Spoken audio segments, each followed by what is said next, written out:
আজকাল প্রায় সব বাড়িতেই একটা প্রশ্ন কিন্তু ঘুরপাক খাচ্ছে। আচ্ছা, বাচ্চাদের হাতে যে মোবাইল ফোনটা আমরা তুলে দিচ্ছি, সেটা কি আসলেই আশীর্বাদ নাকি একটা অভিশাপ? চলুন আজ এই বিষয়টাই একটু তলিয়ে দেখা যাক। একবার সত্যি করে ভাবুন তো, বাচ্চাকে একটু শান্ত রাখতে হবে বা ধরুন ওকে একটু ব্যস্ত রাখা দরকার, তখন ওর হাতে মোবাইল ফোনটা তুলে দেওয়ার ঘটনা কি আমাদের প্রায় সবার জীবনেই কম বেশি ঘটে না? এটাই কিন্তু আজকের যুগের আমাদের প্যারেন্টিংয়ের এক খুব চেনা ছবি হয়ে দাঁড়িয়েছে। আসলে আমরা এমন একটা সময়ের মধ্যে দিয়ে যাচ্ছি যেখানে মোবাইল ফোন কিন্তু আর শুধু বড়দের জিনিস নেই।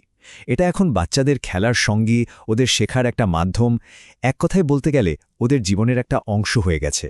আর সত্যি বলতে কি, এটাকে এড়িয়ে চলারও কোনো উপায় নেই। কিন্তু জানেন তো, সমস্যাটা ঠিক এখানেই শুরু হয়। যেটা হয়তো শুরু হয়েছিল নিছক মজা বা কিছু শেখার একটা মাধ্যম হিসেবে, সেটাই কিন্তু খুব সহজে একটা সাংঘাতিক নেশায় পরিণত হতে পারে। আর এই নেশাটাই একটা বাচ্চার বেড়ে ওঠার পথে ওর সার্বিক বিকাশে একটা বড় বাধা হয়ে দাঁড়ায়। আচ্ছা, তার মানে কি পুরোটাই খারাপ? একদমই না, সবকিছুরই তো একটা ভালো দিক থাকে, তাই না? তো চলুন আগে আমরা বরং মুদ্রার অপর পিঠটা দেখি, এই প্রযুক্তির ভালো দিকগুলো ওর আশীর্বাদের দিকগুলো একটু খুঁজে দেখি, যেগুলো বাচ্চাদের জীবনকে আরও সুন্দর করে তুলতে পারে। একবার ভেবে দেখুন তো, আজকাল কত দারুণ দারুণ এডুকেশনাল অ্যাপস আর ভিডিও চলে এসেছে। এগুলোর মাধ্যমে বাচ্চারা কত মজা করে, কত সহজে নতুন নতুন জিনিস শিখে ফেলছে। জ্ঞানটা এখন আর শুধু বইয়ের পাতার মধ্যে আটকে নেই, তাই না? চলে এসেছে একেবারে ওদের হাতের মুঠোয়। শুধু যে শেখা তাই নয়, এন্টারটেইনমেন্ট বা বিনোদনের জন্যেও মোবাইলটা কিন্তু একটা জাদুর বাক্সের মতো।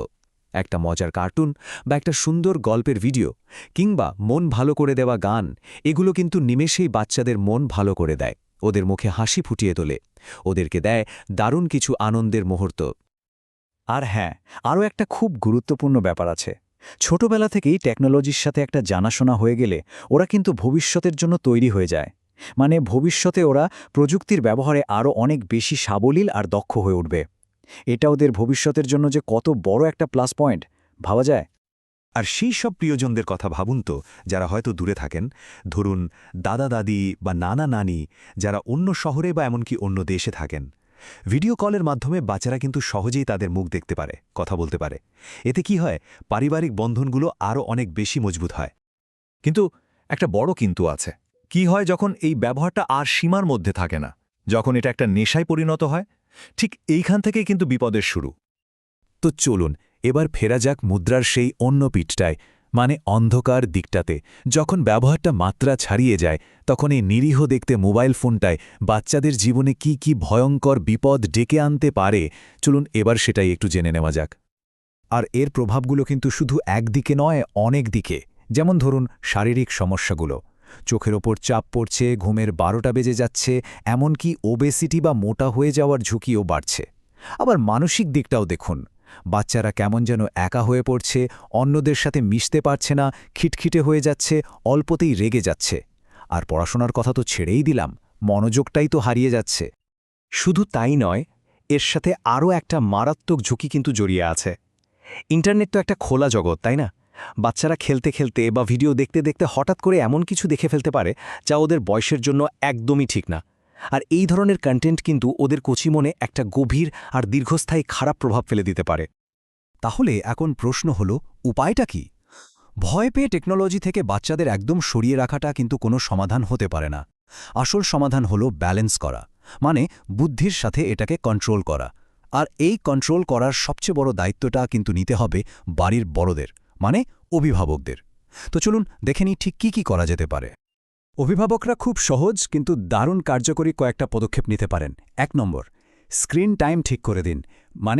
দিনে কতক্ষণ মোবাইল ব্যবহার করা যাবে তার একটা নিয়ম করে দিন। 2 নম্বর, ওরা কি দেখছে সেদিকে খেয়াল রাখুন, ওদেরকে ভালো শিক্ষামূলক অ্যাপ বা ভিডিওর দিকে উৎসাহিত করুন। আর 3 নম্বর, যেটা সবচেয়ে বেশি জরুরি, ওদের সাথে সময় কাটান, খেলুন, গল্প করুন। তাহলে ওদের যে মানসিক চাহিদা সেটা পূরণ হবে আর মোবাইলের দিকে ঝোঁক কমবে। তবে হ্যাঁ, পুরো দায়িত্বটা কিন্তু শুধু বাবা মায়ের ওপর চাপিয়ে দিলে চলবে না। আমাদের স্কুলগুলো, এমনকি পুরো সমাজকেও কিন্তু এই বিষয়ে সচেতনতা বাড়াতে এগিয়ে আসতে হবে। এটা একা কারোর লড়াই নয়, এটা আমাদের সবার লড়াই। তাহলে পুরো আলোচনা থেকে আমরা কি বুঝলাম? এটাই যে আসল চাবিকাঠিটা কিন্তু আমাদের হাতেই। টেকনোলজি নিজে থেকে ভালোও না, খারাপও না।